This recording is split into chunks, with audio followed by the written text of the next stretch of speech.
Assalamualaikum warahmatullahi wabarakatuh. Pada kesempatan kali ini, mari kita menelusuri sebuah situs sejarah yang menakjubkan dari zaman Neolitikum.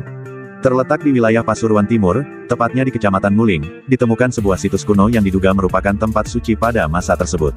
Uniknya, situs ini berada di tengah-tengah kompleks makam yang masih digunakan hingga saat ini, menambah kesan sakral dan misterius dari peninggalan sejarah ini. Penemuan ini membuka jendela baru ke masa lampau, memberikan kita pandangan yang lebih dalam tentang kehidupan spiritual dan budaya masyarakat Neolitikum. Situs ini menyimpan beragam artefak dan struktur batu kecil yang mengesankan. Batu-batu ini memiliki bentuk bulat yang halus dan dipahat atau diolah dengan keterampilan tinggi. Meski berukuran kecil, batu-batu ini memancarkan aura sakral, menunjukkan keahlian masyarakat Neolitikum dalam menciptakan artefak yang memiliki makna spiritual dan estetika. Struktur batu kecil yang ditemukan di situs ini memiliki karakteristik yang unik. Batu-batu kecil yang ditata dengan presisi menunjukkan keahlian dan ketelitian masyarakat pada zaman itu dalam membangun tempat-tempat suci. Diperkirakan bahwa batu-batu ini digunakan untuk berbagai ritual keagamaan dan upacara adat yang sakral. Beberapa batu bahkan memiliki ukiran-ukiran yang rumit, menandakan adanya seni dan simbolisme yang kaya dalam kebudayaan mereka. Di sekitar situs ini juga ditemukan berbagai artefak seperti pecahan tembikar, alat-alat batu, dan perhiasan.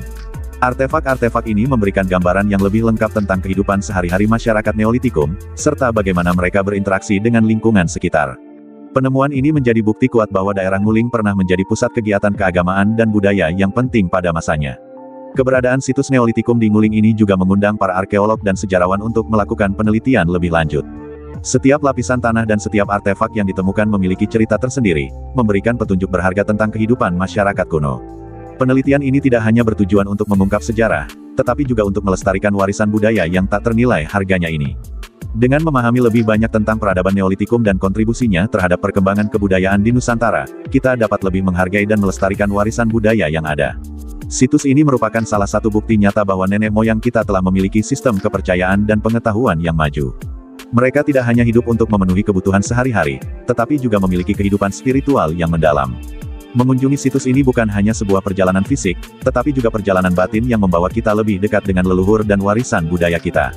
Semoga penemuan dan penelitian situs ini terus berlanjut dan memberikan inspirasi bagi kita semua untuk lebih menghargai dan melestarikan warisan budaya yang ada.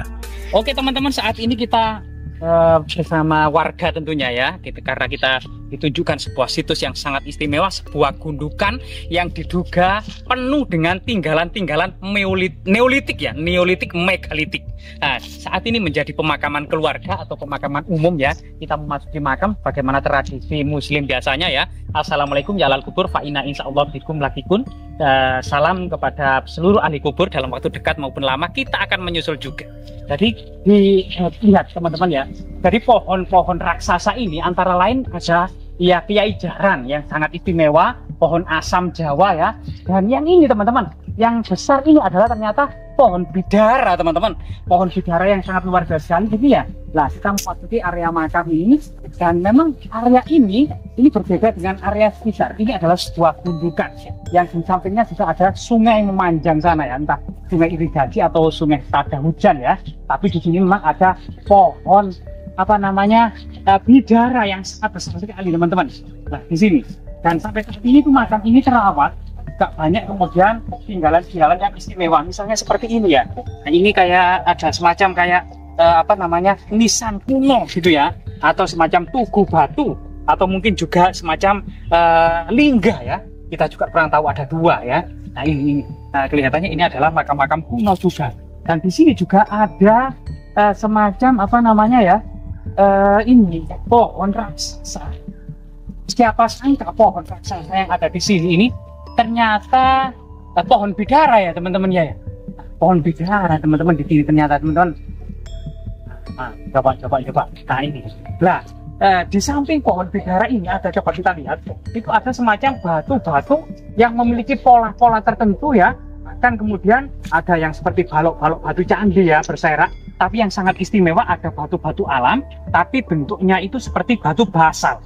Jadi berongga, penuh dengan lubang-lubang tertentu gitu ya. Dan susunannya itu berjajar.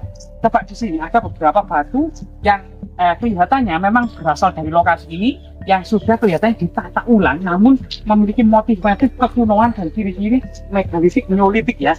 Misalnya di sini kita coba ada mungkin makam seseorang tokoh yang dikeramatkan oleh masyarakat desa setempat ya. Ada beberapa doa yang ditempelkan di makam ini. Nah ini kemudian ada semacam batu gandek ya, batu gandek yang sangat besar dan halus gitu ya. Ada beberapa batu gandek kecil ya yang cukup banyak, bulat-bulat juga. Batu gandek itu ditata sedemikian rupa sehingga kemudian membentuk sebuah formasi yang cukup aneh dan sangat misterius.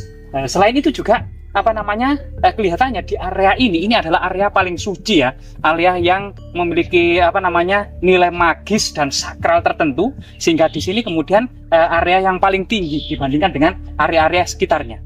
Kemungkinan juga tinggalan-tinggalan seperti ini ya merupakan tinggalan kabuyutan, di mana kemudian pada masa kerajaan Majapahit kabuyutan ini dibedakan dari para penganut agama Hindu Siwa yang dinaungi Dharmadaksa Kasaiwan maupun agama Buddha yang biasanya dinaungi Dharmadaksa Kasogatan. Sedangkan agama kabuyutan, animisme, dinamisme, kapitayan, dan berbagai macam agama lokal ini dinaungi Menteri Heraji. Dan termasuk kemudian Karsian di dalamnya ini.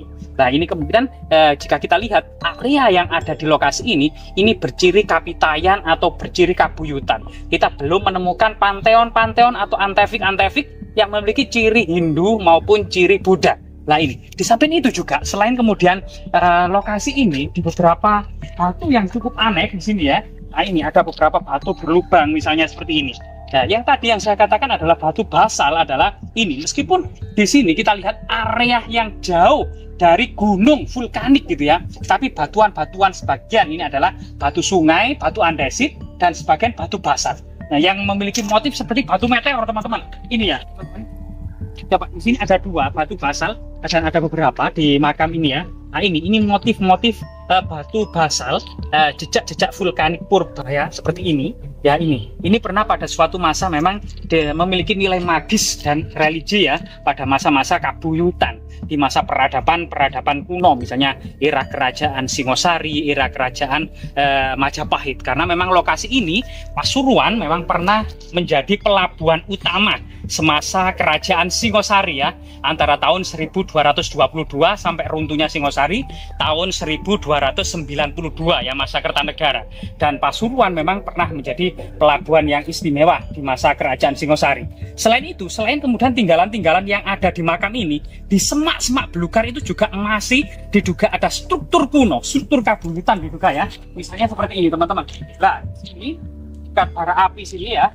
Nah, ini di semak-semak belukar. Meski ini jauh dari sungai gitu ya, ini ternyata banyak sekali struktur dan batu-batu di dalamnya. Tadi bisa batu-batu sungai ini dikumpulkan sedemikian rupa, bisa jadi ya.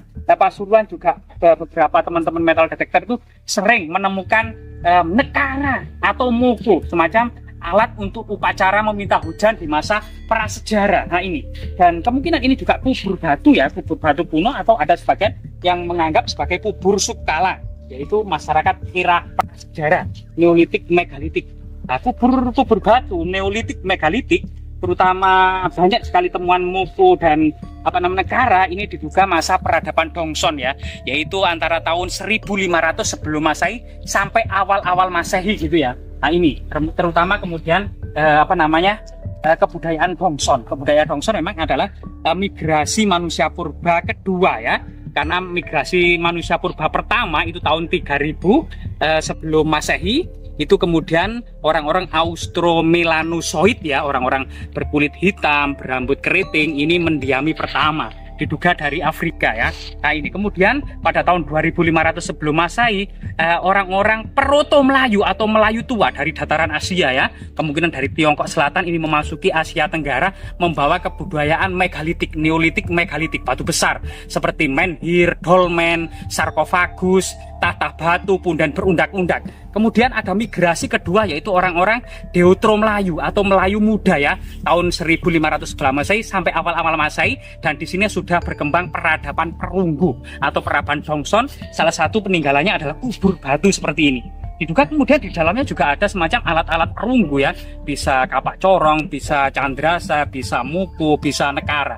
Semoga kemudian area-area ini ya, yang kemudian juga cukup luas, kemungkinan masih banyak tinggalan-tinggalan yang terserak namun yang saat ini dirawat dan menjadi makam umum gitu ya, karena memang sebuah kesinambungan. Kalau masa lalu itu ada sebuah gundukan tanah yang memiliki nilai magis dan sakral, maka ternyata kemudian pada masa berikutnya dijadikan makam oleh tokoh-tokoh sesepuh desa atau tokoh-tokoh wali yang dimuliakan, kemudian diletakkan di tempat yang dahulunya pernah disakralkan pada masa kabuyutan, kemudian dilanjutkan pada masa peradaban Islam. Semoga hal ini kemudian menjadi pelajaran bagi kita semua. Ternyata di sebuah tempat yang disakralkan oleh masyarakat menyimpan artefak-artefak yang sangat penting dalam rentang sejarah peradaban Nusantara. Semoga bermanfaat teman-teman.